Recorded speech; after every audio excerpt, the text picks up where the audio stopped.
All right, welcome to the Sports Guys. Another on-campus review, another packed weekend of college football. Last week we knocked out 5 teams from the playoff contention. This week we knocked out 3 teams. Unfortunately, one of them is our team, so we'll get into that. Lots of great games, some blowouts on Saturday, but for the most part, most of the games were as expected, and we're starting to really see kind of that top 10 teams emerge and everybody else. That's kind of the way I look at it. How you doing, Robbie? Doing great. Had a good weekend. Yeah? Yep, rode on golf cart, scooters everywhere. We had How a does that big, golf cart do in your neighborhood? Do you like that? it's awesome. Yeah. Yep. Mm-hmm. We did a picnic today by the lake Mm-hmm. and Nice. went to church. Just had a really good day. That's Good great. weekend. Pick up any of the Lots of games on sports. Saturday? Yeah, I did watch quite a bit, which was nice. I was Mm-hmm. watching more than just football too. Was really checking in on the soccer and Mm-hmm. yeah, A lot of a lot of really good great stuff. games. There's volleyball, all kinds of college um tournaments are going on right now. Cool to see the Virginia men win today. That was a big win for them in soccer. Yeah. And Yep. but when it comes to the football, I think the probably the top game of the weekend was the Indiana Penn State game. You never know how a team's going to react when they lose their coach. Some teams completely double down and become really, really solid for a while and play really hard for their interim coach. Other teams like LSU didn't even look like a match for Alabama with their interim coach. So you never really know how it's going to go in the locker room. But any other general themes for you? Um, you're right that the best teams are separating. I mean, I Mm-hmm. think that it's pretty obvious now who the top, let's say, 10 teams are. Who the remaining 2 teams to sneak in are doesn't really matter. The top 10 teams are really giving you an outlook of a very exciting tournament coming up. It's going to be a Mm-hmm. good one. It's, I do too. because consistently over time, these teams have done well. Most of them have like a blemish of some kind, but um, they're very talented, high flying, either Mm-hmm. offensively, defensively, or in most cases both. And most of them have really good coaching situations, Mm-hmm. very stable coaching, good recruiting, uh, good solid people at the helm. You know, I'm also impressed with some of these teams that are in those top 10, but some of them who barely squeak by, they find a way to win. Whether it's Mhm. Indiana with Penn State, they were on the ropes all day. Oregon, Oregon finding a way to squeak it out with 2 seconds left with a field goal, yeah, in a driving rainstorm. um, yeah. what are your thoughts about that? Because some of these teams that you would think would have a dominating performance, Indiana's way better than Penn State this year, but just really Indiana's struggled. way better. I think Penn State had a lot of pent up frustration. I think that they actually matched up pretty well. They're way better than their 3-6 record. It's true. I've been sort of anti Penn State this year in terms of what are you talking about? National champions. Mhm. I thought this was insane, but they are one of the top 20 teams in the country. And you notice they Uh, have 2 NFL running backs, and they haven't really used them this year. And they used them in this game. They used they both of use them. them in this game, yeah. I And would say they're a top 20 team for sure. Even though they're not ranked, but talent wise, just pure talent. I think they're well coached. I think they shouldn't have fired their coach. I think that was a mistake. So everything, the wheels have come off for them, but they have a lot of pride and they want to fight to maybe mhm, try and get to a bowl without a real coach in place. That would be an achievement for this team. mhm. And Happy So Valley is a tough place to play. I don't care who you are. brutal. Yeah, Yeah. it's brutal. So, and they kind of had a chip on their shoulder and they're a little tired of hearing this Indiana stuff. So Mhm. I think they just match up well against Indiana. They have really good defensive players and they just kind of gave them hell. It was funny to You know? watch Signetti all day, just like I always do. They always flip to him to see his reactions, and he's always looking glum. They can be Yeah, up he's hilarious. 40-3, and he looks like he's going to a funeral. Yeah, he's And upset then, somebody missed a block or something. yeah, and then when it's all day Saturday, they were losing to Penn State almost the entire game. It looked like they were going to go down, and he looked same way, like he was going to his friend's funeral. It looked completely Yeah. depressed. So I mean, maybe that's just his poker face. That's the way he is. He doesn't want to give any emotions. So Well, he's the closest thing that there is to college, the pro version of Bill Belichick. I think that's right. You know what I mean? He's He he's is the gruff college and he's coach. The commentator, I don't know if you saw the interview, asked him, "What's it like? Indiana hasn't come in here and beaten Penn State, ever in the stadium, whatever." And of course, his response was perfect. It was, "This team's never played Penn State." Mm-hmm. Meaning, True. this is the only team I care about is this set of young men. That's true. Um, this Indiana team has never played Penn State. So, Mm-hmm. like, it's a perfect response from a guy that's on to Cincinnati, you know what I mean? Mm-hmm. That's right. Um, and his And team yet, loves it. and then the other thing he said in the post-game press conference was, "We really didn't play very well." And he said, Yeah, "I'm not." And he said, he did say, "I'm not going to take anything away from Penn State. They played very well. They played really solid. So yeah. don't take that way. But we did not play a good game compared to some of our Yeah, he's others." right. He's right. I Mhm. think statistically, you can go up and down and find a lot of things. I think I heard him say there's a lot to work on here. There's a lot of It's funny tape. because I think Mendoza is the best quarterback in the country. That's I just do my too. personal opinion. I do But I too. think that that game he had a couple drives that were spectacular. They looked like he was NFL ready, and he had a couple drives where he inexplicably threw it into the ground or threw it out of bounds or something. So I There think was a lot of even pressure on him. I There was a think even lot of pressure. They Mendoza weren't has used to got it. some room to go to improve. I think. Well, yeah. I mean, when you play poorly, there's going to be a lot of video that shows what you need to improve on. I wouldn't say consistently. The Hmm. things that went wrong on Saturday for Indiana are not consistently going wrong. So there's a lot of stuff to clean up, but I don't think there's a lot of problems there. You know what I Hmm. mean? There's a lot of little like shouldn't have done this, shouldn't have done that, but not oh my gosh, we can't block when they blitz under this circumstance or Hmm. anything. They Like there's also nothing didn't. like that. They also had not given up running yards like that all season, and I'm wondering if Yeah. Signetti and his team are in the film room today trying to figure out why that happened, or is it just that there's two NFL running backs on the other side? I don't know. Well, that helps a lot. And when you face a little higher level of competition, I think people think of Penn State as not very good. And I think those people are just as crazy as the ones saying they're going to the national championship because they're a very good team. They have great players, lots of NFL players on that team, a lot of Hmm. pride, and they're desperate. Like Hmm. so you don't want to play a team like that because you're going to be the team that you know they wake up against. So, but anyway, Thoughts about Oregon? Their offense, a lot like Virginia's, although a little bit better, but their offense seemed to be a little broken the last 3 weeks. so Not getting the same yards. I heard an interesting thing about Oregon today. People close to the program said that Dan Lanning was very aware that Iowa is one of the most physical teams in the country. Hmm. So he had very, very physical practices. Hmm. Very.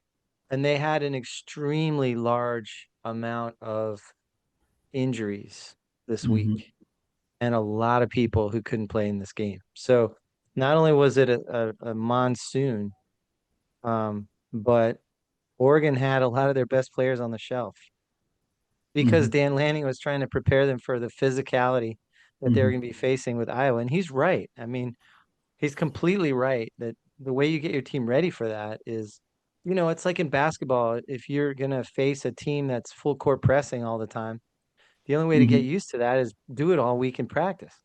I think Uh, they had some pieces missing, and we had a lot of pieces missing. Indiana was missing their top receiver and their top running back. So I Right. think it showed this Saturday that even just like in the NFL, you have a couple guys who are key to your roster who don't play on a Saturday. You struggle. You don't have But the yeah, same. it's my understanding that there were a lot of important players that are like interior linemen, people that aren't going to make a big highlight. Um, you're not going to hear it a lot in the pregame and all this other stuff, but when you analyze it in its totality, you have a lot of backups in really important positions, Mhm. and you can see a big difference in execution. Yeah. And then you watch like a really healthy Ohio State, a really healthy Texas A&M, Yeah, and they just Thrush. absolutely roll over their opponents. Hmm. And they're full complement of receivers, full complement of running backs. And by the way, I don't blame Dan Lanning for doing that. Hmm. I think that's his job is Iowa's to tough. Iowa's is to very get tough. them ready. I was They're physical, and Hmm. it's like getting in there with a bunch of Iowa wrestlers, NCAA wrestlers. Like they are Hmm. going to be a nightmare. And so, their wrestling program is notorious for Hmm. being incredible. It's like that, that they Iowa Farm Boy strength out there is just a real thing. It So is I don't blame him for that, but I think it definitely hurt them. 100%. Well, let's go take a look at the scores for the week. Here we go. Oh, All right, let's do a shout out to our sponsor for tonight. And that is Jersey Mike's. We absolutely love Jersey Mike's as a family. We go all the time. I went twice this weekend, as a matter of fact. How you doing, Robbie? doing great. Yeah, Jersey Mike's is the best. We do our weekend ritual usually after baseball or basketball, and we sometimes do a second time that week. Helps us not cook, has great ingredients. The family loves it. They're not super picky, but a little picky sometimes, and they love Jersey Mike's. And it's just such an easy call. We always talk about my favorite was always the number 13, which is the original Italian. Yours was the number 17, the steak Yeah, and cheese. I've come to like the 17 so much, I can't really decide between the two. So I kind of go back and forth. But yeah. it's just so fresh. The people are so friendly. They're literally so convenient. They're everywhere. And highly encourage you guys to go check out a Jersey Mike's in your location tonight, or go to jerseymikes.com or download their app. You can order a sandwich. You can use Uber Eats. A lot of different ways you can try it tonight, but definitely take your family there. You'll really enjoy it. It's a sub above. Sub above. Have a good night. All right, so this is our on campus review, November 9th, and this is our playoff taking shape. As you see, the top three teams we've already talked about: Ohio State, Indiana, number 2, and Texas A&M, number 3. It's been that way really for 3 weeks now. It's settled in as the three best teams in the country. Just below them, we'll show here in a minute the rest of the top 10. But really, the top 10 has not changed very much here for a couple weeks, and it really feels like it's settled into who those teams are going to be in the playoff. Any other thought about these dazzling receivers Ohio State has, or Mendoza or Marcel Reed, and how these guys are really moving up the draft boards? A&M looked like a real contender. Um, the two best receivers in the league, I think, are the Ohio State receivers, Mm-hmm. Tate and Smith, and then, um, Mendoza is probably going to win the Heisman. So unless there's Mm-hmm. an injury or something like that, very well. Or if Indiana stubs their toe and just kind of runs into a buzzsaw somewhere Mm-hmm. in one of the tournaments or something, but I think Do you think Mendoza's going to win it. do you think Carnell Tate is hurting Smith's chances at the Heisman? I mean, a wide receiver has a small chance anyway, but I wonder if Smith was alone as the only lone receiver on that roster, whereas he's got to share the balls with Tate. I don't know. I thought You about know, I that the other thought day. I thought about this. I actually think he's helping him because you can't double Smith all the time No, because Tate's too good. because Tate's way too good for that. So Yeah. I've seen them doubling Tate too. So I just think the two of them help each other by depleting the defense. And then if you hammer them enough with the running game, eventually they're going to drop the safety down and it's over. Like Yeah. And whoever you leave open is going to hurt you. if you're freshman Julian saying, don't you go to bed at night just sleeping like a baby? I mean, you're throwing to these guys every day in practice, and then you go to into your Saturday, and you got these two guys on either wing. Yeah, and it's more than that too. It's the Man, offensive line is clicking, the defense. I mean, they're the best defensive player in the I country. know, I know, but I'm They just have saying, a it's embarrassment got of to feel riches. so good that you get to throw to these two guys. Oh, no doubt, no Yeah, doubt. yeah, Two these. of probably the top four receivers in the country are on the same team. So you're comfortable still 3 weeks in a row that these are the three best teams. Yeah. Yeah, I I am think too. uh the guy Williams for Alabama Hmm. and the guy Fantastic. for Louisville. Yeah, yeah, he's really good. So two on the same team. That's crazy. I mean, how do you It is. defend that? I don't know. You I, go I really Tampa don't know. two on every play? You have college cornerbacks too that are like 5'8", 5'9", trying to cover these guys. It's crazy. The only chance you have is for your linebackers to not only be able to stop the run, but then to also cover tight ends and True. This is too much.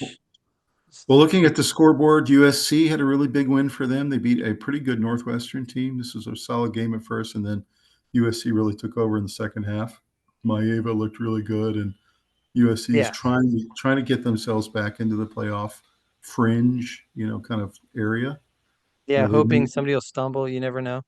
right. They moved themselves up into 19th now. They're 7-2, and they're 5-1 in the Big One, which is really pretty impressive. Yeah. USC in their record in the Big Ten. So, any thoughts about this game, 38-17? I mean, it was pretty much a total dismantling once they got rolling. They had a very balanced attack. They were running and throwing well, and it wasn't much of a matchup, to be honest. USC has better skill guys than I realize they do. They've They got a lot do. of really good players. I heard that their recruiting has really come back. Yeah. And then to see that in action this year was interesting. Maeva's a good quarterback. He played He well, is. and He's um, solid. yeah, it was pretty much a dismantling. If you look at the stats, USC kind of dominated all of them. So it's Uh, looking more and more like the ACC is only going to get one, not two. And so that yeah, other spot they're saying might go to the Big Ten. You might see a USC sneak in there as like the fifth Big Ten team or that's the something. thing. USC is trying to win Yeah. dramatically against whoever they can, so that Right. they can be sort of available if somebody leaves the prom early. Right. Right. Like Sitting at 10-2, and then they can be picked up as yeah. that extra team. Yeah. Yeah, they're hoping, and They got I don't blame them for that. They have they have some nice wins and a good record, and they can make a decent case hmm for squeaking in. So why not keep fighting? And the big difference between this year's team and last year's team, in my opinion, is the defense. The USC had one of the worst Yes, defenses in football last year, and their defense is actually pretty good this year. They no create doubt a lot about of it. turnovers. They can rush the passer. They can stuff the run. So I don't know. I think Lincoln Riley's got something good going there. It's going in the right direction. Ohio State dismantles Purdue. Wasn't really a contest. Purdue throws in a meaningless touchdown at the end, but for the most part, this game was over at halftime. Julian Sand, another really efficient game. Everybody got touches. They ran the ball well. They passed the ball well. Jeremiah Smith had his best game in about a year. Any It was thoughts kind of about like the this? USC game we just talked about. It was almost identical. Statistically, Ohio State Yeah. blew them out. The stars were stars, and But they this were this very felt, balanced on offense, and yeah, that's defense right. played great. It This was it felt was a even it more was a like a time. tune-up, though. It felt more like a tune-up. It didn't Yeah, feel like a real Big Ten game. no, I agree. I mean, you know, Ohio State definitely has some things they still want to work on a little bit, hmm running the ball. I don't think they're quite where they want to be on that. But hmm Jeremiah Smith had a fantastic game. Pernell hmm Tate was out, so that was a good Yep. opportunity for him to just shine. hmm He had 137 yards and a touchdown. And but I think there's room for improvement. Ohio State D had 0 sacks, and I'm sure they want to do better there. But they hmm did have a pick.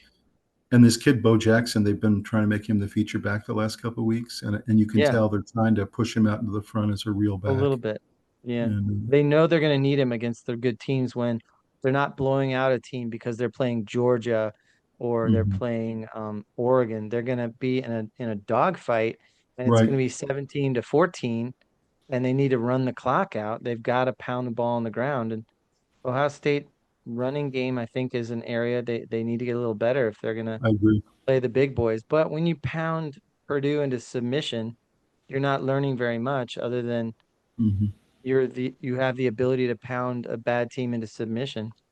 hmm I was watching a little bit of this game, and Purdue was up 3-0 in the end of the first quarter, and the announcers were saying, "Could this be the day?" And then, of course, Mm. a quarter later, it's 24-3 at Yeah. halftime. So anyway, Indiana. We talked about this game a little bit, but what a great game Penn State played at home. Yeah. They have this kid that's come in for the injured Aller, and he's played really, really well. And Mm-hmm. they got both of their backs going. Singleton had 2 touchdowns. He was really a star in this game. And really, Penn State led the entire way, and it looked like they were going to get this one done. And then Indiana Did. gets it done right at in the last 2 minutes. Mendoza leads the drive, and they score a touchdown and win. Mm-hmm. Thoughts about He was this on one? what I saw in this game, because I watched it, Penn State was able to get a lot of pressure, Hmm. more than I've seen Mendoza having to face. Hmm. He looked a little lost. At times he looked a little confused and panicky, and he held it together pretty nicely, but he definitely was under a Hmm. lot of pressure. Yeah, we There talked were, about how he had some drives that looked like that, and then he had some drives that were really solid, yeah, yeah. like the game-winning drive. So, But honestly, this year he hasn't been under that kind of pressure too much. A hmm. little bit here and there, Hmm. but not consistently through an entire game. And it was good to see how he could hold up to it. I mean, he held on, but You saw that definitely the interim coach. statistically, if you look at the stats in this game, they're almost identical. Like it was a very even match game. Like they genuinely were neck and neck. If you look at the stats of it, I watched the game, but then I went back to the stats and I noticed that there were a lot of areas where they were a few yards apart in rushing, a few yards apart in passing, first, third downs, whatever. They were all very, very similar Mhm. statistically. And so it took a couple special plays to make the difference. And right And I think, behind me is the play of the year. Um, Omar Cooper Jr. catching the ball in the back of the end zone, skies over the defender, comes mhm, down with the ball, and as he's falling to the earth, literally, I hate to be so dramatic, but he literally was coming back down to earth and figuring out where he's going to put his feet, and he just taps his toes in and falls out of bounds. It was unbelievable. it's I true. hope everyone got to see that play. That was incredible. And it's interesting, but Penn State, if they had drawn up the perfect game plan, they executed it. They really did. Yeah. Get pressure on Mendoza, run the football, keep the ball out of Mendoza's hands, score when we have the ball, have red zone efficiency, get our two running backs going, and don't make any mistakes and don't turn it over. And they basically did all those things and still lost by 3 points. Yeah, So, when they talked to Kurt Signetti at the end of the game, he said that it was one of the most unique games that he's ever been a part of. for sure. He said they just don't happen like that very often. Hmm. Like, it was a special one. It was. It was a great game. I really enjoyed it. Yeah, it was. I really liked that game. And So, honestly, when he caught it like that, it happened bang bang so fast you could not tell for a split second what the ref was going to call mhm, because it that's was right. it was literally so fast. So this next game, A&M played one of the only teams on their schedule that could actually beat them, in my opinion, and that's Missouri. Whew. And Missouri's a really solid team. They play really good football. They're Yeah. fundamentally sound. They're well coached, but they played Texas A&M, and A&M is clearly way better. Marcel Reed continues to impress and play better and better. All their skilled players are great. The defense is really solid, gets pressure, can run stuff, and Missouri just never felt like they could get off the schneid in this game. So, what is your thought about A&M as they keep rolling? Well, first of all, I keep saying that A&M is that third team out, ready to contend if Indiana or Ohio State even stumble just a little bit because they're that good. I felt like I've watched a lot of Marcel Reed last year and this year. Hmm. I didn't even feel like he played that great, but when I look statistically, it's very impressive. But on the Hmm. field, I feel like there's plenty of tape that shows what he could improve in. He has played better this year too So than this. imagine, Hmm. imagine how much better they could be if he gets improvement. If he shows more improvement, they're going to be able to hang with Ohio State and For sure. and Indiana. Like give them Mm. a run. So Yeah. they manhandled Missouri every statistical advantage they had. They had a Hmm. nice balanced attack. AC Concepcion had a nice game, 84 yards and a touchdown, Hmm. and he ran the ball a couple times as well. And then Reuben Owens had a nice running game. So they can attack you in a whole bunch of ways. They're a very dangerous team. I would not be surprised if they beat either of the top two teams. And there's very few teams that can impose their will on Texas A&M. Missouri has the capability to do that, and yet they were just totally Yeah. stifled in this game. That tells you how good A&M is. Yeah. And A&M is good on both sides of the ball. like you said, A&M did not play their best game in this game and still No. beat Missouri by 3 touchdowns. They destroyed them and weren't playing perfectly. Right. So That's I cannot say how impressed I am with A&M this year. I cannot say yeah, it enough. me too. They're by far the best SEC team. So then Alabama hosts LSU in Tuscaloosa.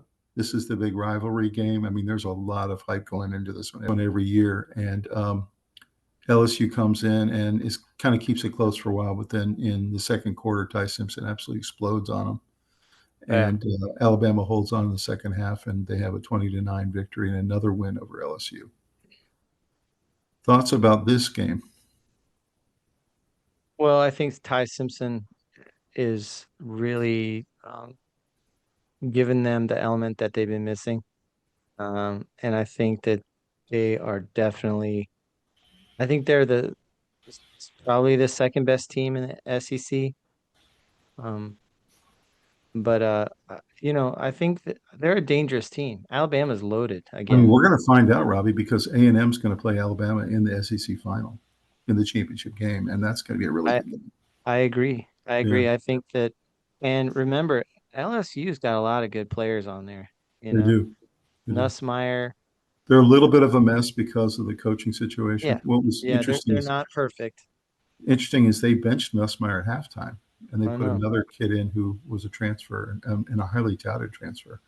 which is And wild we because Nussmeier. Well, I was never sure if he got hurt or if he just got benched, but we got because benched. he took a cheap shot on the ground, and then I never saw him again. I might have flipped around for a second to another game and then It's back. saying on the LSU fan page, because I looked it up, it's saying on there that he got benched and that apparently he had mouthed off to the offensive coordinator, Oh, okay. and the interim I coach was gonna didn't say like because he wasn't playing badly. He was it. 18 of 21, which is incredible.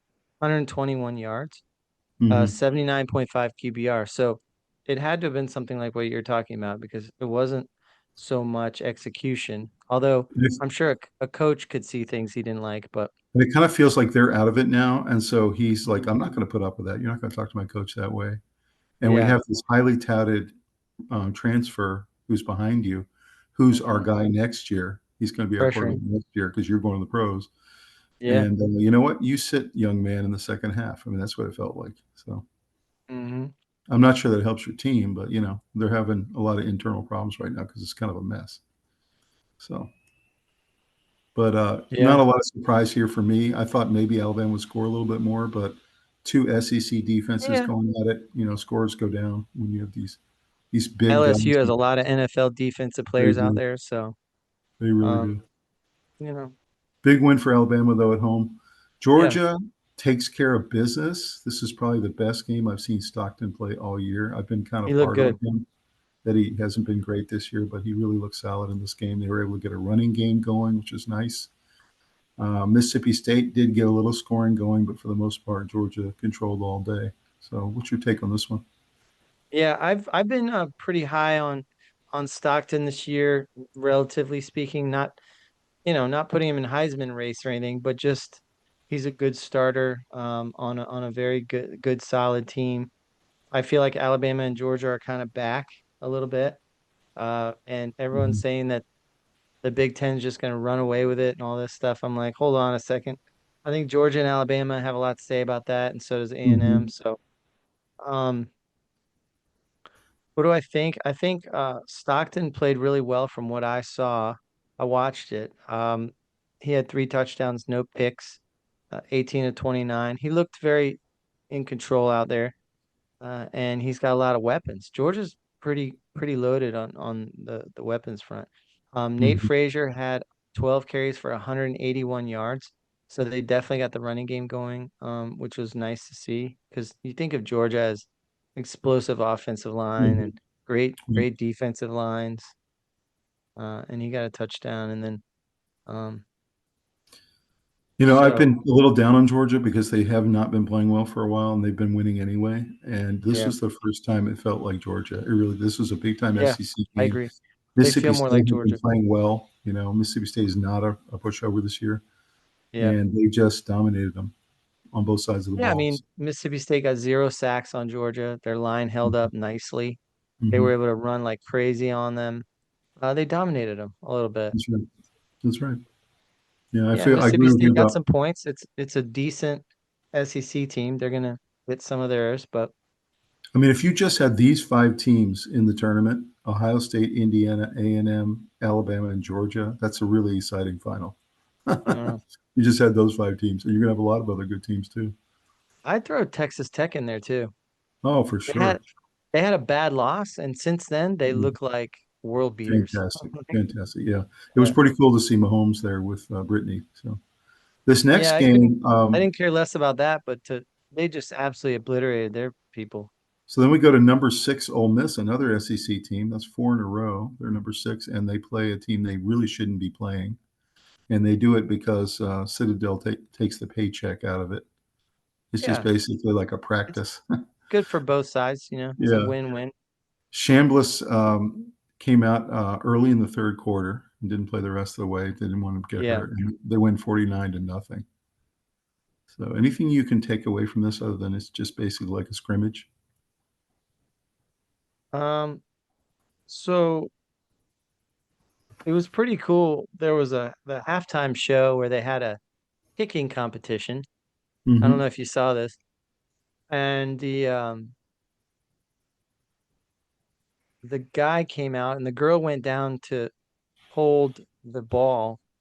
And then he said, no, no, no, stand up. And then he went down to his knee. He proposed to her, Mm-hmm, I which did was see that. pretty cool. Yeah. Pretty cool. And then Lane Kiffin came over and took pictures with them on the field Yeah, while I saw that. right after the proposal. So I thought that was pretty cool. Like he's really in touch with his student body. You know, Mm-hmm. he's a pretty good guy to have that their people can rally around, and That's they like right. he's their leader. They See, like him. that's what the LSU linebacker should do to his daughter. Propose on the field right in front of Lane Kiffin. Yeah, It'd be pretty ballsy. yeah, Yeah, that was a pretty cool moment. I liked it. But again, in terms of football, not too much here. Yeah. Just a My, tune-up. my point is, they were giving entertainment to the crowd because Citadel really couldn't compete in this game. Right. It wasn't in doubt at any point. There's SEC football, and then there's other teams football. So Yeah, but the, Citadel's below that. Like, for the other team you keep talking about, and I completely agree with you, is Texas Tech. They're just one yeah, notch down among this big group of people. And they played number 7 BYU. So there's basically two even teams, 7 and 8. And everyone was really excited about this game. I watched significant yeah, portions of this game. I was flipping me around, too. and I was stunned and spellbound by the fact that Texas Tech tore them apart. Yeah, Now, this score doesn't even really reflect how well Texas Tech played in this game. And yeah. BYU is a really good team. They come into this game 8-0, They're real good. They're and extremely physical, and and they were they just just completely they flustered. got So, manhandled. yeah, They couldn't compete athletically with Texas Tech. They had too many mhm. athletes. This happened at Dallas Stadium, which was pretty cool. But Yeah, what do you take away from I this? I was mean, stunned. I thought this BYU was was going to the be the higher game of the ranked weekend. team. Yeah, yeah. I What do thought you? BYU was probably going to win. Like you know, They're both in I've the been Big 12. I've been very high on BYU this year, and I think Texas Tech put a bad taste in my mouth with their loss Hmm. earlier in the season. And to be honest, ever since they lost, they've really rallied together and they've You think been that was the best thing that ever fantastic. happened to them? Maybe because some It teams might actually, be. yeah, It might be. yeah, It's because they. I'm not I think I think they can make a case that they're going to try and make the case that they're the top team in Texas above Hmm. A&M. Hmm. Do I think they are? No, but they're close and they're Yeah, they're better than close. Texas. Both of I them agree. are better than Texas. I agree, 100%. Although there's a lot of good football in Texas. You got a lot of good teams this year. No, I know, So but I'm saying yeah, Texas Longhorns are right. probably third in the state. That's right.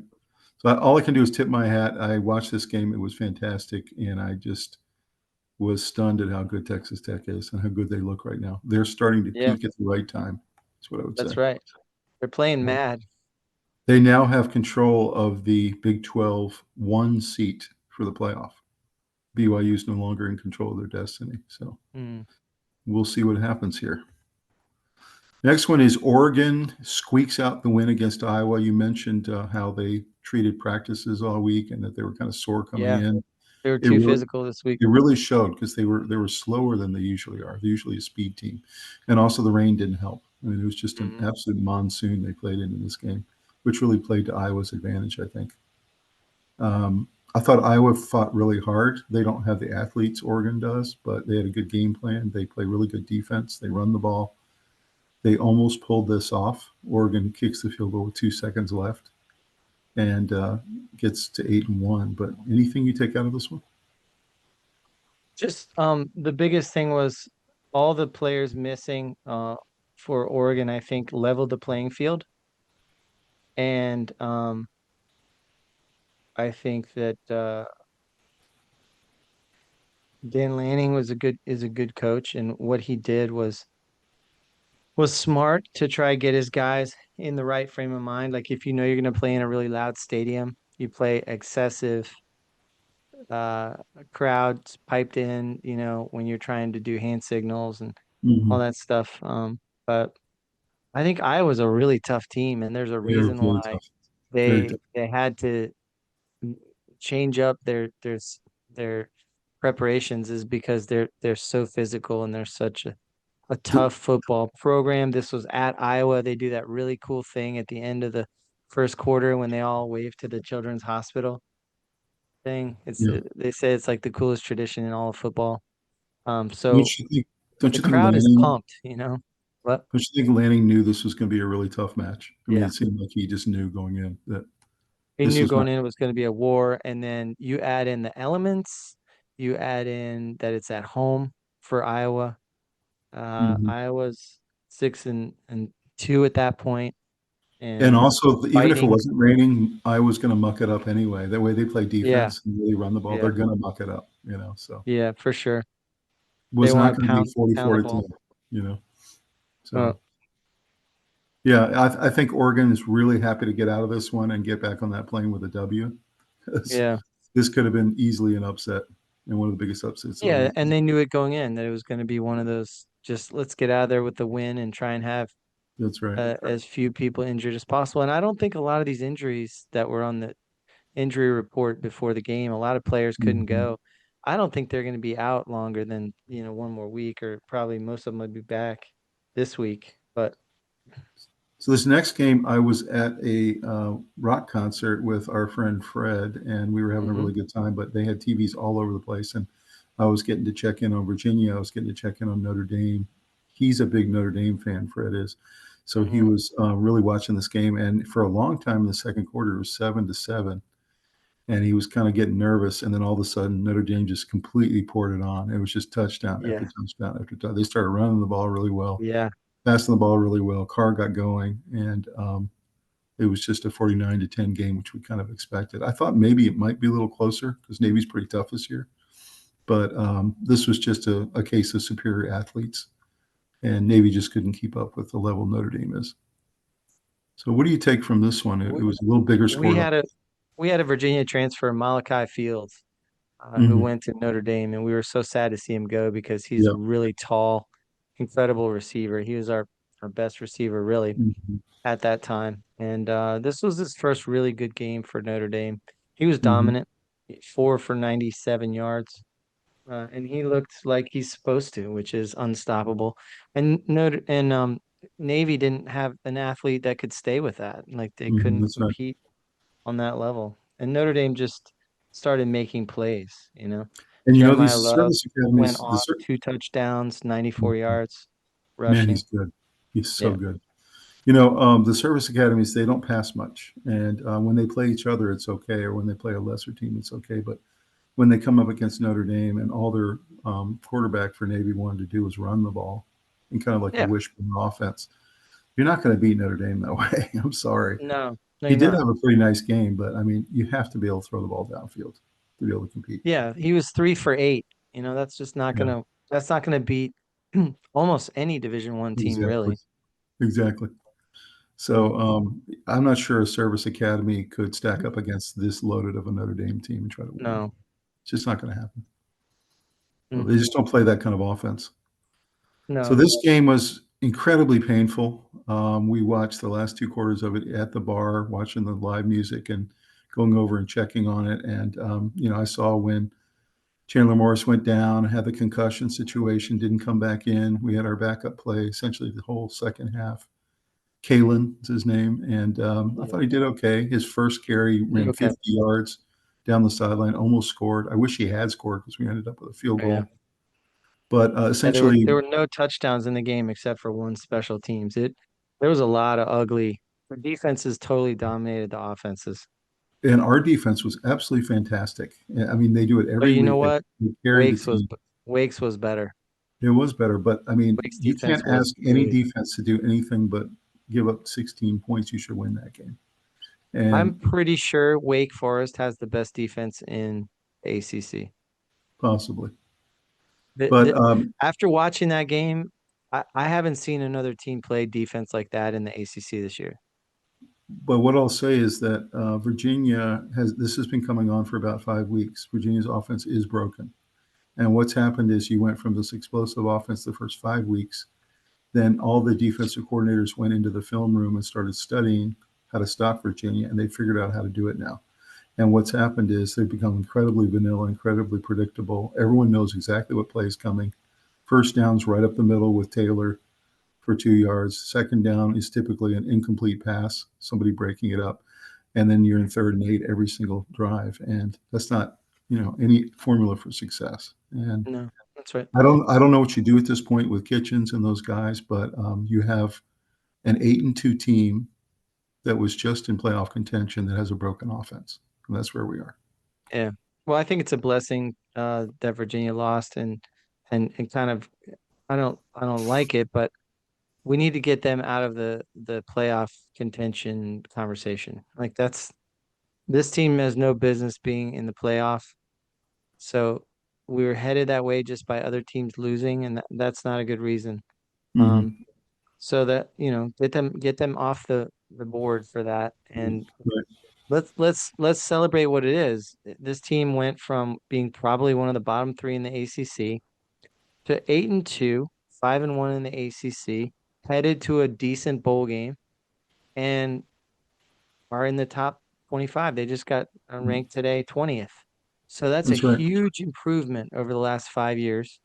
And 100%. I think we celebrate that and just accept that there's there's there's a big step that has to happen to get up to the level that they're being talked about at that And, to be worthy of top 12, you know. and didn't and didn't you feel this coming the last couple of weeks? I mean, we were just squeaking Yeah, by we've with been Pitt State squeaking too. by teams. And honestly, Tom, it is not overstating it. The commentators were talking about how Wake Forest leads the ACC in almost every defensive category. Mm-hmm. Their defense is incredible, and they are total animals, and they are fast, athletic, savages. And if they had any kind of offense at all, they had no offense. If they had Mm-hmm. any kind of offense at all, they'd be going to the playoff. Like I promise you. Right. Um, and so they're going to But I hold mean, down any team they're playing and give their offense some kind of shot at pulling it off. their defense was fantastic, and Virginia's defense was fantastic. That's the They were bottom both line. good. Yeah, You that's had right. Cam Robinson block a punt and give us field position at the 12-yard line. All we could get was a field goal out of it. It just Yeah. the offense is not playing complementary football, whereas the Think special about teams. how impressive it was that their punt return guy took it all the way to the house because if he hadn't, they would not have scored. Right. They would not have turned that into a touchdown And the announcers like were he saying that. did. The announcers Yeah, were saying that they're like, I'm not sure if Wake Forest is going to score today. That was like deep in the second quarter. They hadn't scored yet. He's like, I don't think Wake's going to score today they because didn't. Virginia's defense was playing really well. And I will say there was one drive late in the game where they were kind of running it down Virginia's throat, and that was kind of wild to see that. But for the most mhm, part, Virginia's D definitely shined, mhm, and Wake Forest's defense showed me so much. I would put them up as one of the top defenses in the country. mhm. There's no doubt in my mind Well, that they should be considered in the top uh, handful of teams in defense in the well, country. I personally did not think Virginia was going to go 11-1. I knew they had another loss in them, maybe another two Yeah, losses in them, and yeah, it did not shock me. I actually did not feel good about this game, so me either. it did not shock me at all, and I was really sad about it. But it is what it is. I I kind of was felt feeling okay about it since it was at home. a lot of teams go to Wake Forest and lose. NC State notoriously does that. A lot of good teams in the ACC go to Wake Forest thinking they're going to get a win, and then they come back losers. And Right. I didn't So love this game. The fact that it was at home, I thought, maybe we So can squeak Virginia it goes out. from number one in the ACC and in control of their own destiny to now not number one and probably out of the playoffs. So they're the first That's fine. ones this week that flushed out. Georgia Tech is back in control in the ACC. I Uh, will and say, I will say that I do think Chandler Morris has been limping along and not playing great the last few weeks, he's and banged up. we've been Mhm. getting wins through smoke and mirrors and whatever.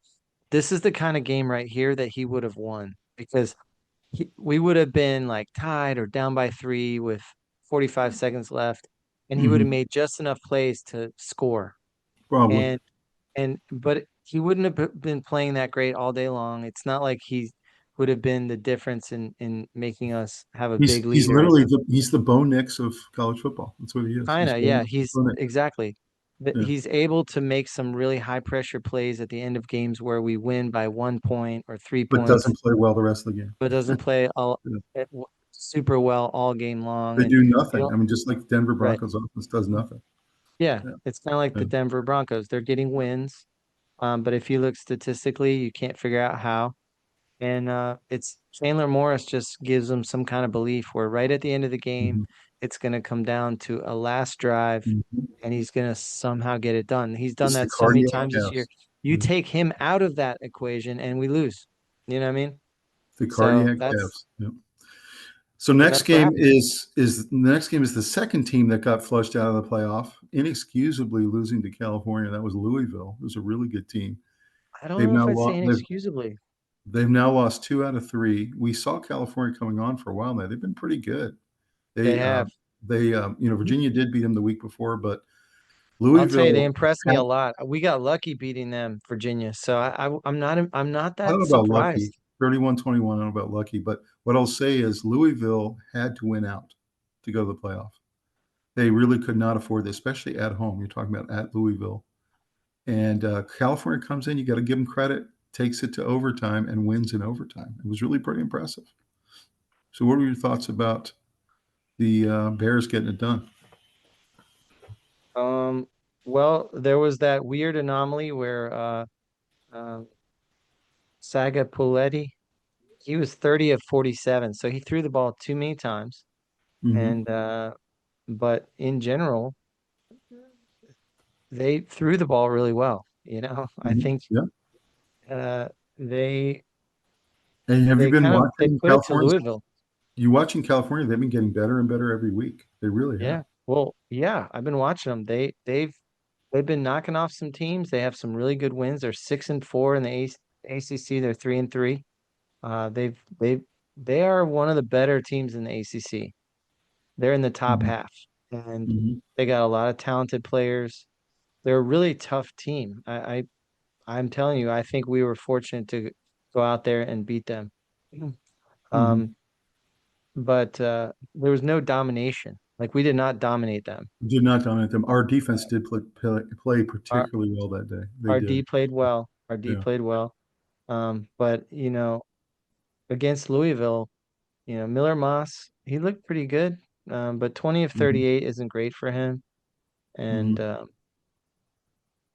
it just Brown seemed ran like, the ball well again. He's going to be a really good pro. yeah, Brown's the running back. absolutely.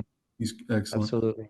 And But Chris, again, I didn't think I'd see Virginia and Louisville flush out in the same week. But in the end, both these teams now I'm not find too themselves surprised. on the outside looking in. Chris Beldit had his worst game of the year. He's Mm-hmm. my guy, my Mm-hmm. receiver. Yep. So I think that if you look at the stats, Cal won all of them except for time of Mm-hmm. possession. Um, I mean, you have to say it's not good for the ACC for these top teams no, to keep losing. I mean, the ACC wants them to win because they want a bunch of right, top teams. but I think this was part of it was that I Mhm. feel like the ACC is better because they don't have Clemson and Florida State at the top, and then everyone else is trash.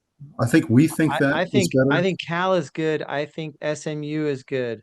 I think Louisville's good. I think Virginia's good. I think there's a lot of teams that are better than they've been. They're very competitive. and they're all beating each other. And so it looks like it's a down conference with no leaders, but they're not as reliant on their leaders. I'll tell you what, if you stacked us up against the SEC, the very top teams would probably get blasted, but we would hold the middle and bottom would hold their own against the SEC, Mhm. maybe even dominate, Mhm. you know? So it's Yep, weird because absolutely. Vanderbilt's at the top this year, Virginia's at the top. Some of the lower teams that are usually at the bottom are at the top, We think but the still, ACC is better because of what you're talking about, but what's funny is the people who are voting on the college football playoff think that the ACC is worse. And it's not worse than last year.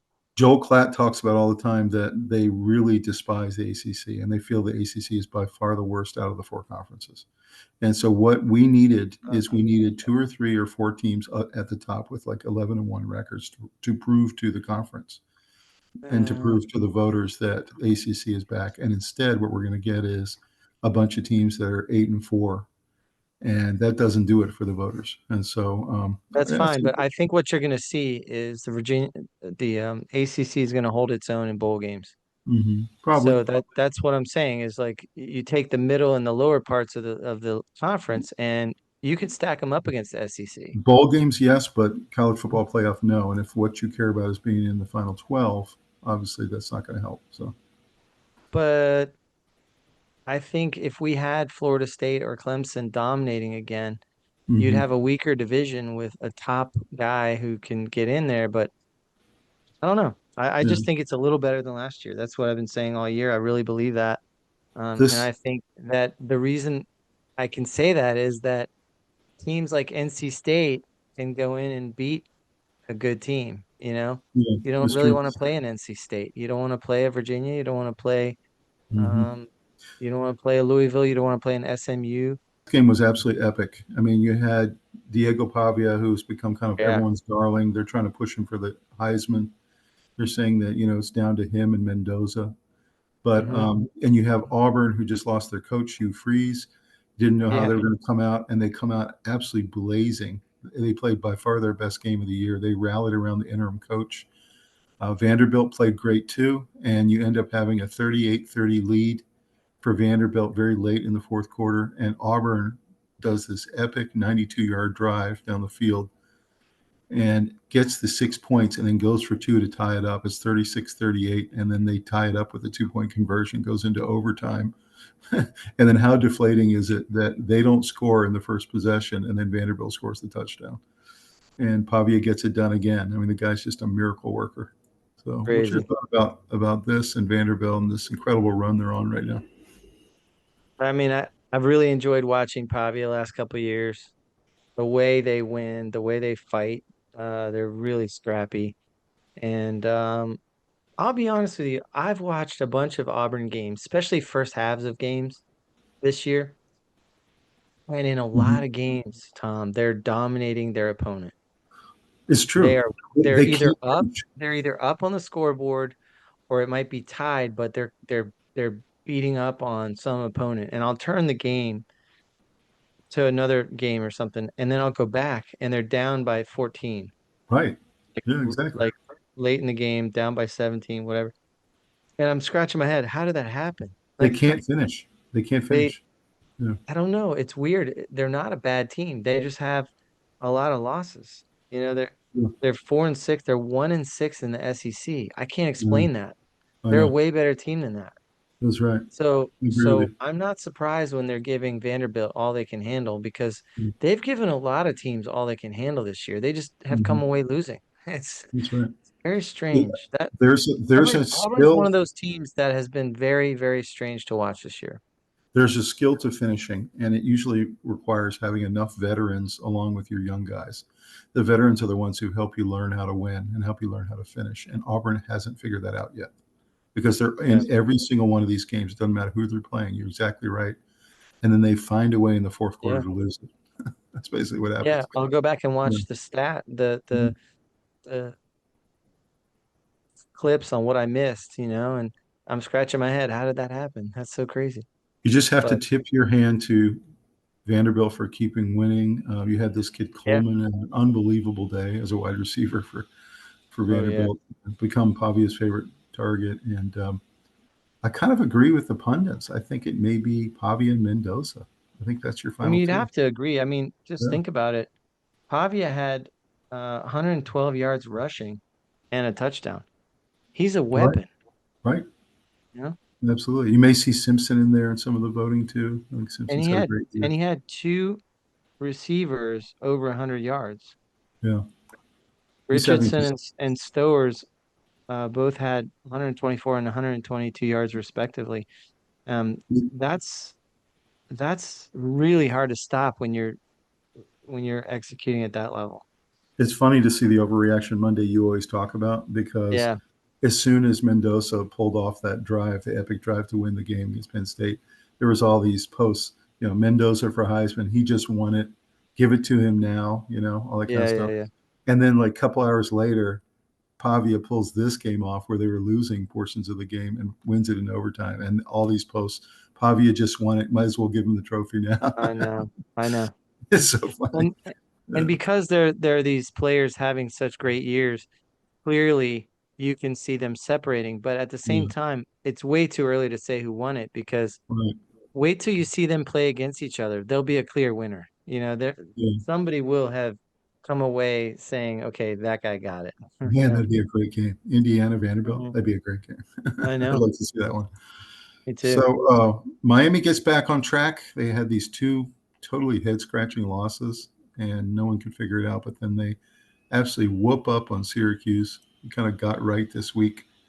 Everybody touched the ball. Beck had a pretty nice, efficient day. They got the running game going. Thoughts about this game?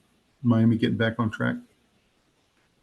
Yeah, I think Beck looked good again, which, most of the year he's looked pretty good.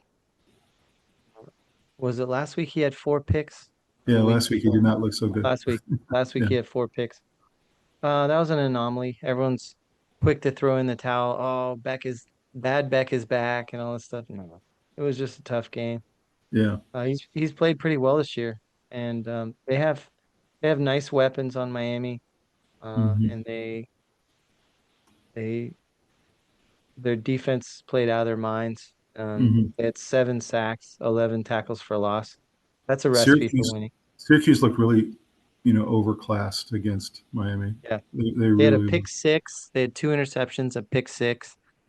Their defense played out of their mind. So, Mhm. when you have that kind of execution, Beck playing well, and your defense is scoring touchdowns and getting 7 sacks, Mhm. you're gonna you're gonna take out your opponent behind the woodshed. That's right. Well, it was good to see them back, and we'll see how they finish off their season rest of the way. This game was hilarious, 13-10. Washington was favored on the road in this game because Wisconsin literally cannot score, Yeah, and Wisconsin wins this game. And listen to this: the top passer on Wisconsin was their punter. I He had know. That's he had insane. 24 yards passing on one fake punt. I know. He's the top passer in the game, and somehow Wisconsin wins this game, 13-10. How do you explain just a total stinker of a game like this, where no one can do anything? There was just no offense. Defenses Hilarious. went off, and yeah, I I can't explain it really. The Washington quarterback throws it 32 times and gets 124 yards. You're kind of like, okay, 45.2 QBR rating. I mean, just it wasn't good. yeah. So And Wisconsin had a bunch of players throwing the ball. Like they I didn't feel even like have. this is how Wisconsin plays every year. I think they run the ball, they play good defense, they play really low scoring games. They try to squeak out 13-10 wins. I'm always wondering why Wisconsin can't get like a really stud quarterback and get a couple weapons and actually have a real offense. I don't know. This is if I'm Washington, I'm embarrassed losing to an offensive performance like that. So, I mean, it was pitiful. The offenses were pitiful, and yeah, it was just dreadful numbers. it's almost like Uh, neither team deserved to win this one. That's how it felt. yeah, yeah. So I don't know. Washington will drop out of the I top will 25 I now. will say that the two turnovers were the key. Mhm. in the game. So Washington had 10 SMU, turnovers. SMU, a couple weeks in a row now, just completely dismantles someone. This time, Boston College. Yep. Boston College drops to 0-6 in the ACC. They are clearly the worst team in the ACC this year. Yeah, they're And bad. SMU really was rolling. Kevin Jennings, again, really efficient. He was distributing it to all his guys. They got the ball running on the ground and had a lot of really nice long runs in this game. Anything you can take from this one, SMU, much, much better team, obviously. I I like SMU. I think that they're very underrated. I think they're extremely dangerous. They're the kind of team that people overlook, but I mean, They're the kind of team they're that is better than their record. And the problem is they got so many losses early. They knocked themselves out of playoff contention. Now but they can't get back but in it. Tom, they're 7-3, Yeah. 5-1 in the ACC. They're a very Yeah. good team. They Right. just had a couple weird losses. Right. Um, but I think they could beat some of the playoff teams, you I know? do too. The problem is with three losses out of the ACC with the Well, right. disrespect, they're not going to get there. So that's what I'm No, I saying. agree. I don't think any three-loss team is going to get in. So, Right. Right. So but that doesn't mean, go on I'm and play, saying go on and play them and see what happens. Like, you know what I I'm mean? saying it's sad that it's this It is situation sad. that they got It is sad. Tom, got their those defense really had 8 sacks and right. 9 tackles for loss. So this game made absolutely no sense at all. Connecticut had been having a much better year this year. That is true. But they come out of the Big East, which is not exactly a football conference, and play a really well oiled machine in Duke, who've been playing really well the last couple of weeks. And UConn beats them 37-34. A lot of offense, very little defense in this one. How can you explain this one? Because Duke was really trying to get into a bowl game. I heard Diaz interviewed this week, and they were talking about trying to get, you know, fighting their way towards bowl games, trying to get into ACC um, championship, whatever. At the end of the day, they were asking him questions about things, and he said, "Look, sometimes you can put the periscope up to see where you are, but for the most part, you got to focus on the job at hand." I could tell he was very nervous about preparation this week, even though he said, I don't allow my team really to look ahead too much. Mm-hmm. Uh, and it was just interesting to see them lay an egg against a pretty bad team. Although UConn 7-3, 5-0 at home. They're Um, much better this year, UConn. you know, They are. UConn's a decent team this year, But they should but not be able to compete with one of the better ACC teams. That's what I'm saying. And no, I agree. what we found out, it's funny, the last couple of weeks, we found out Duke's defense is not great. They've been giving up a lot of points and a lot of They're yards. not great. They're not great. And so, really unfortunate to see this because I think Duke was starting to round into a bowl team. Still could potentially beat, but they're going to have to win their next two to get in. So, A bowl? I think no, they'll make a bowl. yeah, maybe. Okay. No, they'll They make a got, bowl. They got money. They have people travel. There's Duke fans in every city. mhm, Um, they'll make a bowl. Obviously they have a big game against Virginia. That'll mhm, really you'll see a big fight out of them in that game. If for they sure. win that one against Virginia, they're going to be bowl eligible. We'll They'll be go. bowling. Yeah, that's right. Yeah, they're going to Yeah. be really fired up for that game. Obviously, I was already worried about it before we lost and before they lost. Yeah. But now I'm really worried about it because they're going to come in fired up for sure. They just So, had a really weird game with 3 turnovers. And UConn had 0. So they were mhm, giving UConn more possessions, which led to all kinds of good things happening for UConn. Better time of possession, more right. yardage, etc. And when your turnover margin is 3 against your opponent, you're rarely ever going to win that game. That's right. So, and it was a close one. It was really, really close game. So, So this next game was a little weird because Stanford kind of won in a lot of the statistical categories in this game, and mhm. yet North Carolina still ends up winning at home, 20-15, and wins two straight ACC games for the first time in the Bill Belichick era, Yeah. and just find a way to squeak this one out. But it really was a close contest. What's your thought about this one? Both teams are having kind of disappointing seasons, and uh, I think Carolina's better than their record. I've been a little surprised. 2-3 in the ACC is pretty weak for a Bill Belichick team. But Stanford wasn't very balanced. You know, they Mhm. they threw nonstop, and I think that played into Carolina's hands a little bit. And Carolina had 9 sacks. Their defense played out of their minds. Mhm. 9 sacks and nine tackles for loss. I mean, They if you did feel think a about lot it, of pressure. Yeah, yeah, they had tremendous pressure. If you think about it, that was the defensive performance of the week for any team in college football I agree because with that. Hmm. statistically that's insane. Hmm. And Stanford's tough. They got athletes. They always do. They They have a did. great athletic Yeah. They're program. not terrible. They're not terrible. They're They're better than they're three not and seven. terrible. Hmm. Yeah, they're competitive. They're not getting very many wins right now, but they're competitive, and they dominated in a lot of categories. It's time I of mean, possession, heck, first they downs. beat Penn State and got James Franklin fired. So I mean, they've had some good wins this year. Yeah, that's right. Mhm. That's Yeah. right. And I think James Franklin's a pretty good coach. So yeah, it's an interesting game. It shows you how important turnovers can be, how important sacks can be in terms of disrupting drives. Um, Hmm. I've heard somebody talk about how a sack is almost as good as a turnover. Uh, Hmm.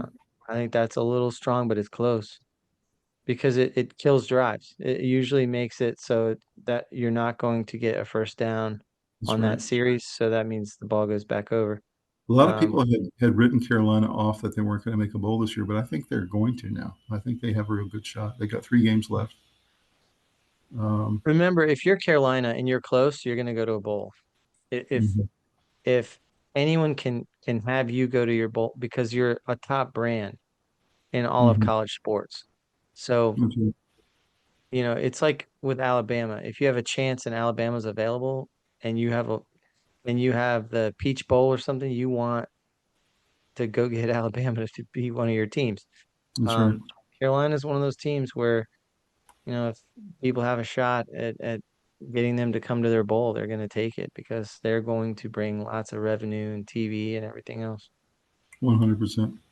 So all they got to do is get a few more wins and they're good.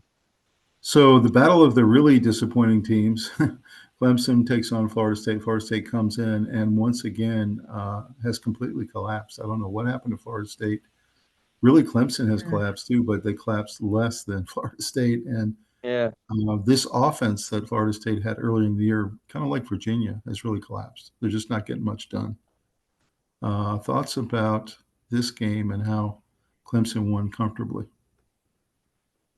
Um, well, Clemson is a pretty decent team. I know their record's 4-5, which is pitiful. One and five, I'm sorry, 3-4 in the ACC. Obviously, they're not going to any kind of playoff or anything, but I think both these quarterbacks, I like them both. Me But too. Florida State, Castellanos was 23 of 43. Hmm. You know, um, Clemson's D played really well, actually. They did. Clemson's D played well. They had 6 sacks and 9 tackles for loss. I like Castellanos, but I just don't think he has that much talent around him this year. And also, we know that Florida State has one of the worst defenses in college football. And And it's they just, can't run the ball. I think Castellanos just gets frustrated because it doesn't matter how many points he scores, they just can't win because his defense is so bad. And Uh, yeah, and the running's just Castellanos not there. Castellanos was the leading rusher for the Florida State, Mhm. 11 rushes for 31 yards. And Right, he's the leading rusher and he's your quarterback. That's not good. right, Hey, right, right. it's not good. Absolutely. 38 QBR. I like the guy. I think he on a good team, I would choose him over most quarterbacks. This felt like the battle of the disappointing teams. That's what it felt like. And And Clemson, disappointing quarterbacks. yeah, Like disappointing. Yeah, Castellanos and Klubnik, both are right. thought of super highly. and they're both having really bad seasons. So this game, Kentucky demolishes Florida. Florida with an interim coach. And we talked about how you go one way or the other. Either you're going to play better and rally around the interim guy, or you're going to collapse. And Florida is a pretty good team, and they've completely collapsed. I mean, it's embarrassing. Yeah, They yeah, couldn't, I think they got one first down in the second half. yeah, it's So, pitiful. what is going on with Florida, do you think? And how is Kentucky beating them 38-7? I think we thought they were um, good this year because they returned a lot of players, including DJ Lagway, but they're not very good. They didn't return very many good players. Mm-hmm. We thought they were better than they are, but I mean, he had 3 picks. Um, I don't know. Kentucky is a desperate team. They're 2-5 in the SEC. You don't want to play a desperate team, especially when you're limping along. What was kind of sad was Florida, for the first time ever, some of their fans had paper bags on, brown paper bags, like the old Yeah, New Orleans Saints days. they're So fed up. they've gotten to that stage where the fans are wearing paper bags. Yeah. Oh man, Yeah, that's when painfully you had to make a change. Yeah. had to, had to. They didn't have a choice. Yeah. So Nebraska beats UCLA, a really great contest between two good programs and two teams that are trying to strive to get a little bit better. Nebraska goes to 7-3, which is pretty impressive in the Big Ten. Mhm. This kid Latif is pretty good for Nebraska. I hadn't really seen him play before, but runs the ball well, throws the ball, decently, even though he doesn't throw much. So, what are your thoughts about Nebraska going to 7-3? That's an impressive win. I think UCLA's had some disappointing games this year for sure, and then they had that huge victory that was highly celebrated. But for the most part, it's not great. They're 3-3 in the Big Ten. They're 3-6 overall. Mm-hmm. So this isn't that impressive of a win, I don't think. I think Mm-hmm. Iamaliva has been super disappointing. He had a good game here, actually. And he had a good game also against Penn State in that big win. Yeah, So, yeah. yeah. So he had some decent games against teams that ended up beating them anyway. Mm-hmm. But I just feel like Nebraska is a solid team. Um, they're 7-3, 4-3 in the Big Ten, so they're trying to get into that upper echelon, Mm-hmm. and they're not quite there, but they're close. So I think that UCLA is generally in a rebuilding mode. I don't think they're very good, and Mm-hmm. their coaching situation is in a little bit of flummox. So I think that Nebraska should win that game, I even agree. though it's a road game. But yeah, UCLA held their own in a lot of the stat categories. Um, it was kind of back and forth depending on what stat you look at. Mm-hmm. And time of possession is exactly 30 minutes each, which you Mm-hmm. you rarely see that. That doesn't tell you everything, but it gives you a little indicator that both had equal opportunities, uh, and and they played each other pretty tough. Yeah, agreed. So, final game here, Houston gets another win. They had a really disappointing loss last week, and they get back on track against a really good UCF team. This is one of those really solid games of two unranked teams, but Houston's trying to get back into the rankings, move themselves to 8-2. Really good win on the road, and they have a lot of good players on Houston. So, final thoughts on this particular game? I've been pretty impressed with UCF overall. Um, they're not bad.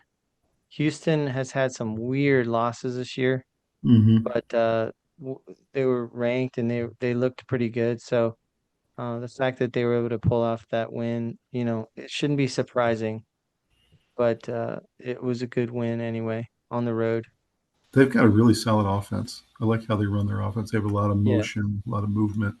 They go for three sure. and three and four wide sometimes, and then sometimes they go jumbo package and put in a fullback. I Yeah, like it. I like how they mix they're things good. up. Yeah, Houston's a good team. I think they are. they got a little overrated, and then when they lost, it was shocking. But Let's take a I look don't. at the top 25 for Week 12. Going into Week 12, you've got the same exact top 10, except Notre Dame moves up to 9 and Texas moves up to 10. So they both moved up one spot. But you got Ohio State, Indiana, A&M. Those three we talked about. Bama, Georgia, Ole Miss, Oregon. Those 7 are all the same. Texas Tech, Notre Dame, Texas. And then you see Georgia Tech moved up from 16 to 14, even though they didn't play, which is interesting. And then Virginia dropped down to 20 and Louisville dropped down to 19. Any problems with this overall top 25? No, I think that's pretty good. I think the top 10's squared away, and I think Vanderbilt should be 11. Mm-hmm. And probably Utah 12. They But yeah, put no, Texas. generally I agree with the way it sits like that. They put Texas above Oklahoma because Texas beat Oklahoma. But I wonder if they played again in some type of bowl game or something, if Oklahoma would beat them the second time. I wonder. I'd like to see that game. I think the way Texas Tech is playing, I'd put them higher than 8. Mm-hmm. I'd probably put them right around 6 Yeah. and move everyone else back some. All But those teams from 6 to 10 are all pretty good teams, though. I mean, all those yeah, teams can compete. no question. You got, how about USF down at 25, sneaking into the top 25? Pretty exciting. Yeah. They had a really good year this year, and Pittsburgh's there too. Yeah, USF's had a nice one. We talked about how the rankings feel like they've settled out now this deep into the season. I think they really have. So, JMU's strange.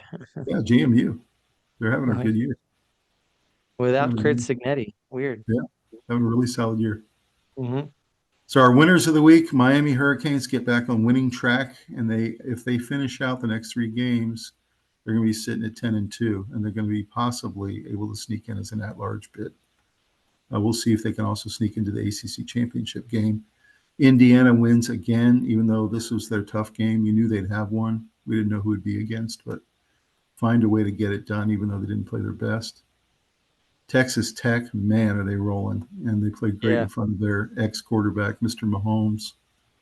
Really cool to see that they're really playing great, and they're going to be in the playoff. Notre Dame also, after their first 0-2 start in a long time, have won every game since, and it hasn't really been close. So they're lined up nicely to get in. Vanderbilt continues to win. Man, are they an exciting story this year with Pavia. Yeah. It's so much fun to watch them. And then, of course, A&M, it just keeps rolling. I mean, they're just getting better and better and better. I mean, Yeah.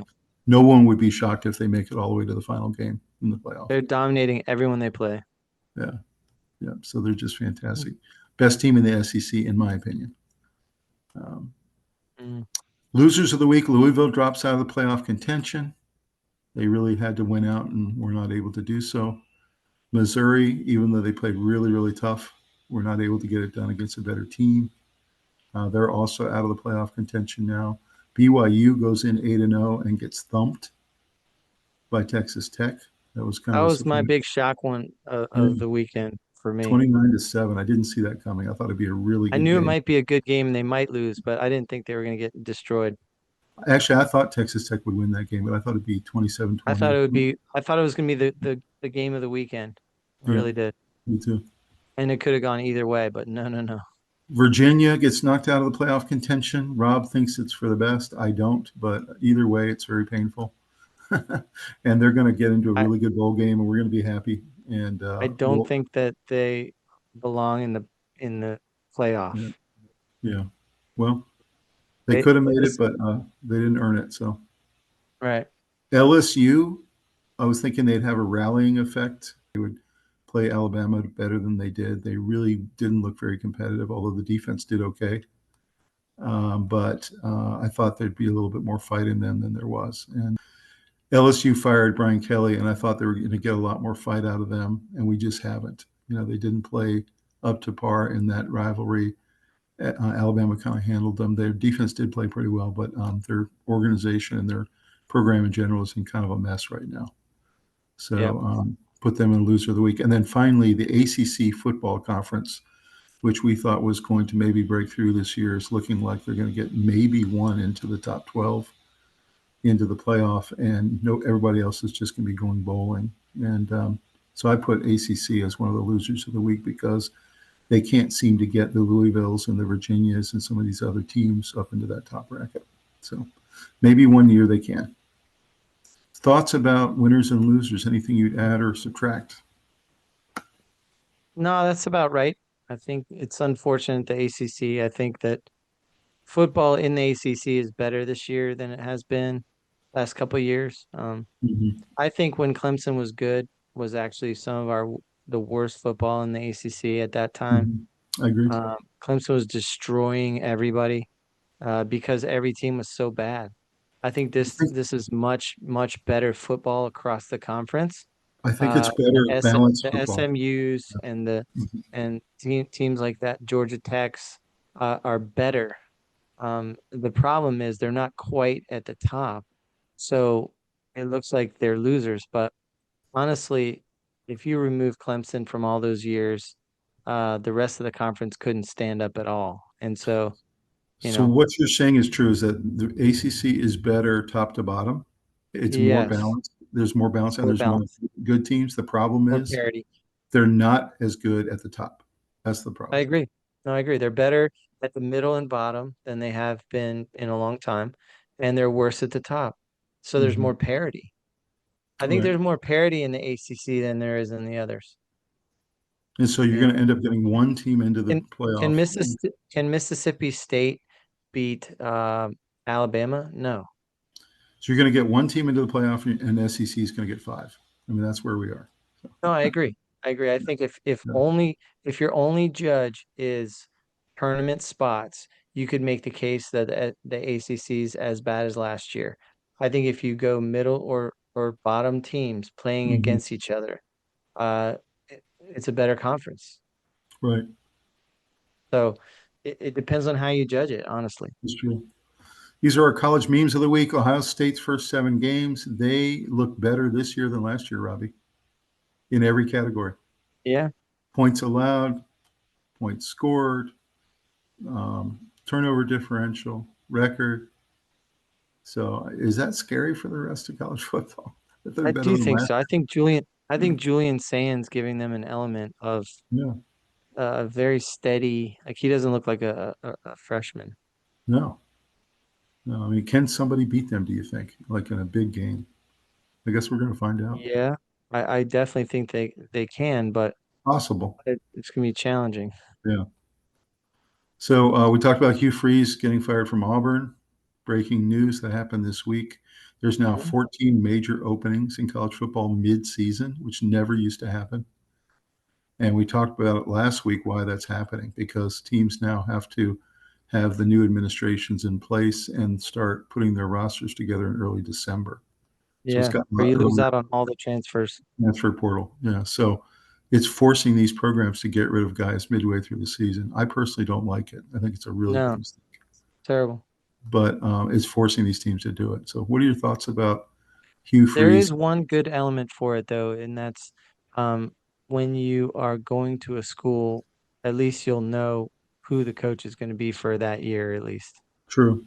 Instead of having it fire at the end of the year, you've already committed to a school, you've signed your NIL deal, all this stuff, and now you find out it's some terrible coach. So, when you have a coaching opening, you have a couple of choices. You can go with a known name, a guy who's done it before, a guy who already has a natty, already has a ring. You can bring Yeah, that kind of guy in, or you can bring in a highly competent winner from a smaller school. And that's what they did in this case. They brought in Hugh Freeze from Liberty.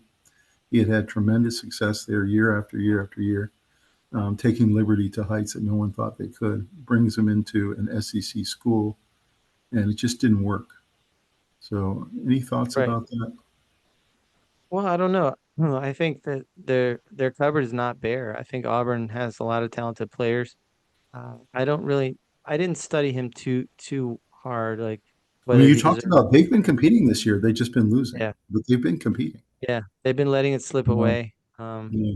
So I can understand why they think that they need to make a change, but I don't know. It didn't seem like a crisis to me. I mean, they look at themselves in comparison to Alabama. I mean, that's the only thing they care about at Auburn is how I good don't are know. we compared to Alabama. I don't know. So, yeah, that's unfortunate. All those guys who've been fired in all those positions. But LSU fans waking up this morning, Hmm. little kitty cats after getting spanked by Bama. Yeah, Pretty funny. that's Uh, that's a good program. I love That's in this one. I love this one. turmoil. in a relationship with college football. You can Yeah, put that on your Facebook page. that's right. I'm in a relationship with college football. This is funny. I mean, funny but sad for Gator fans that they started putting the brown bag on this week. So how bad do you think this could get? I mean, they've got to go through 3 more games of SEC play. Oof. Yeah.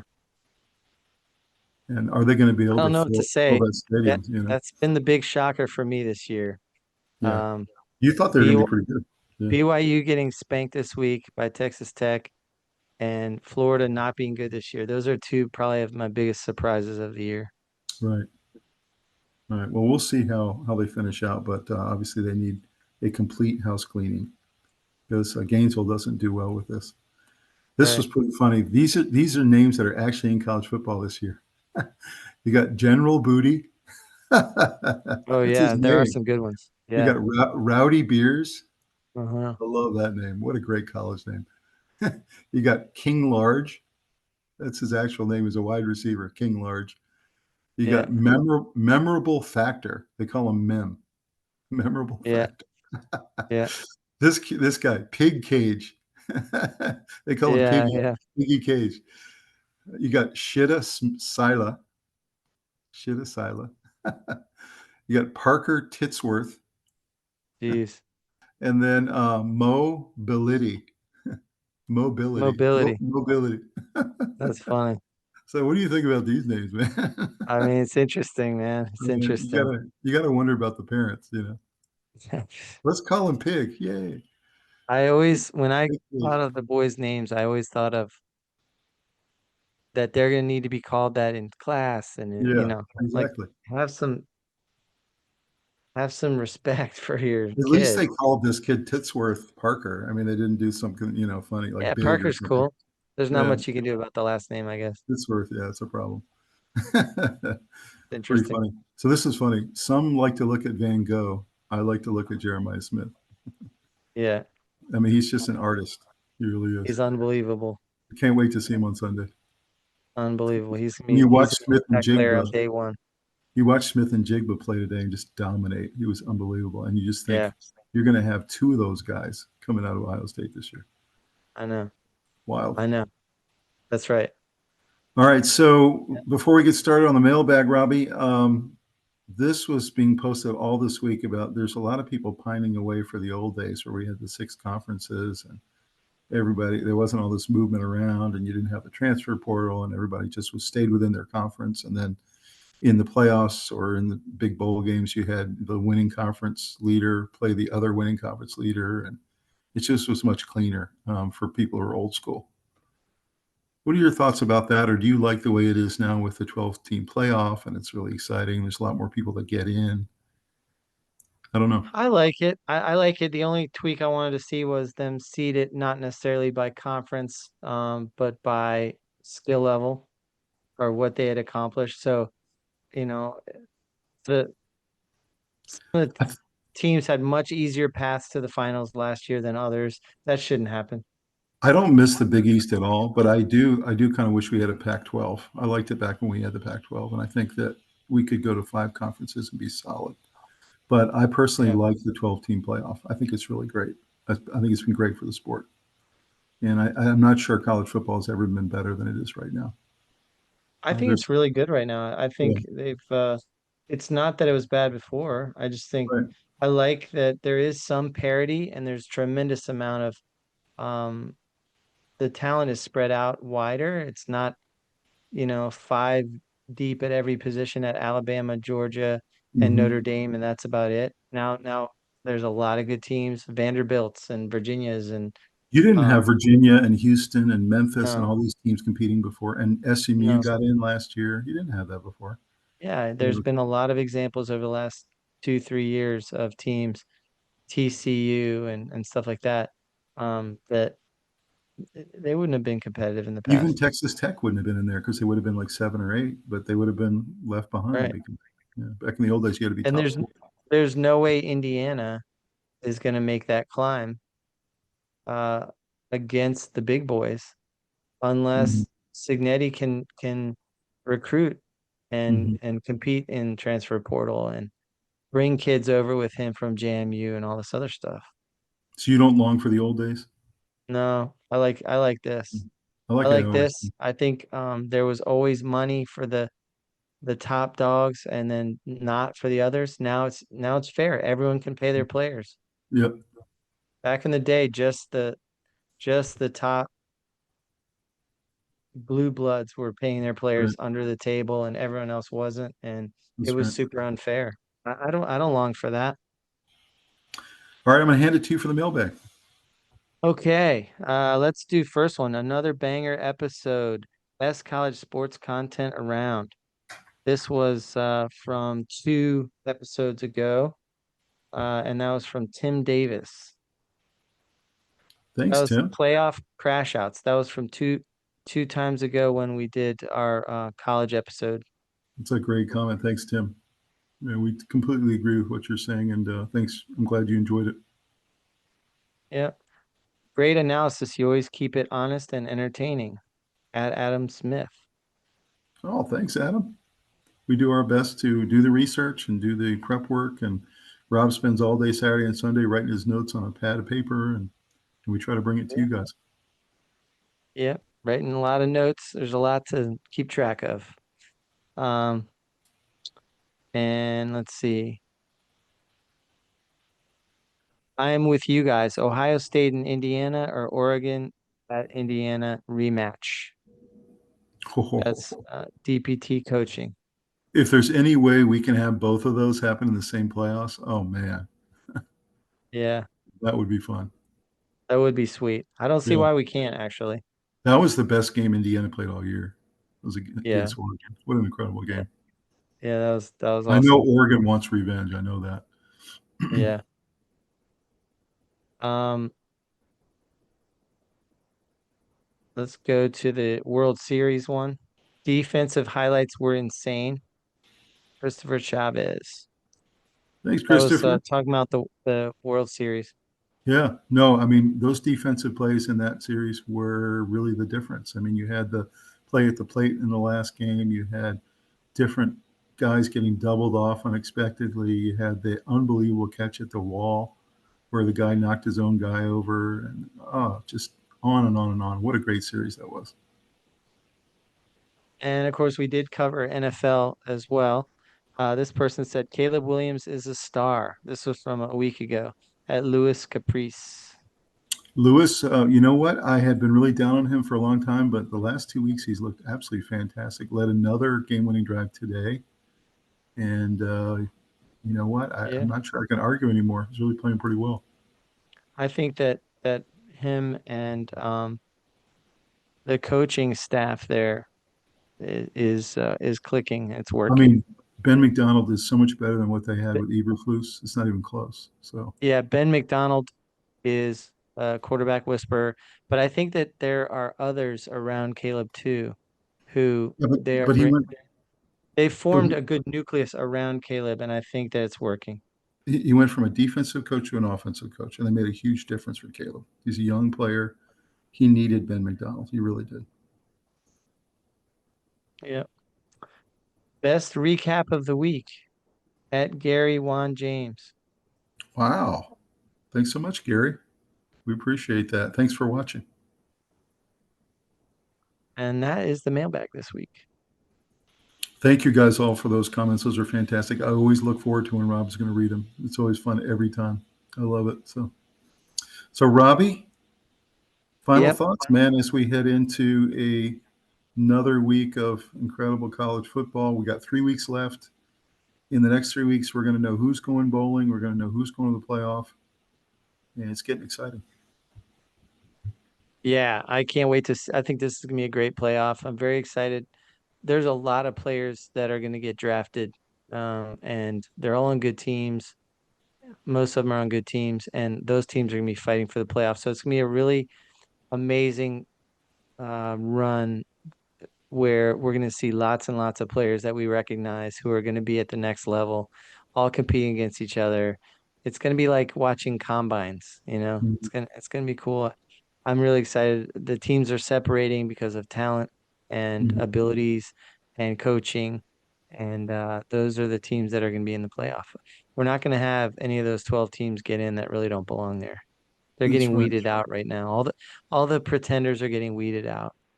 We had 5 teams knocked out last week. We had 3 teams knocked out this week. And it'll start narrowing down. Eventually, you'll know exactly who the 12 are. In the next couple of weeks, we'll know who they are. Yeah. And then, guys, we're going to have a really exciting playoff preview show. So look forward to that. We're going to talk all about all 12 teams, the strengths, weaknesses, and what we think their prospects are. So it'll be fun. Yeah. Can't wait for that and see how this all unfolds. There's still a couple of really important games each week coming up that'll help determine and sort of push people into the pretender category or affirm that they'll be in that 12, and then anything can happen. If Julian Sayin gets banged up, who's to say that Ohio State can't get beaten? I think they can. That's right. Kurt Signetti is a genius, but maybe his team gets a little out over their skis. Maybe they go down. The, Georgia and Alabama. Do you really want to play them? the one thing I'll say, Or it's really hard to win the championship, and it's almost impossible to repeat. So I will say I'm not going to be shocked at all if somebody trips them up and they just have a bad game and they have a stinker. really hard to repeat. No They question. certainly have the team to be able to repeat. There's no doubt about that. Yeah. Yeah, they're loaded on both sides of the ball. Great coaching, good solid young quarterback, but he's playing maturely. So, nobody wants to play Ohio State. They do need to run the ball a little better. You're right about that. Yeah, That's they have probably some weaknesses. one weakness they've got. So, guys, like the video, subscribe to the channel for us, drop us comments, keep those coming. Those are so much fun to read at the end of the program.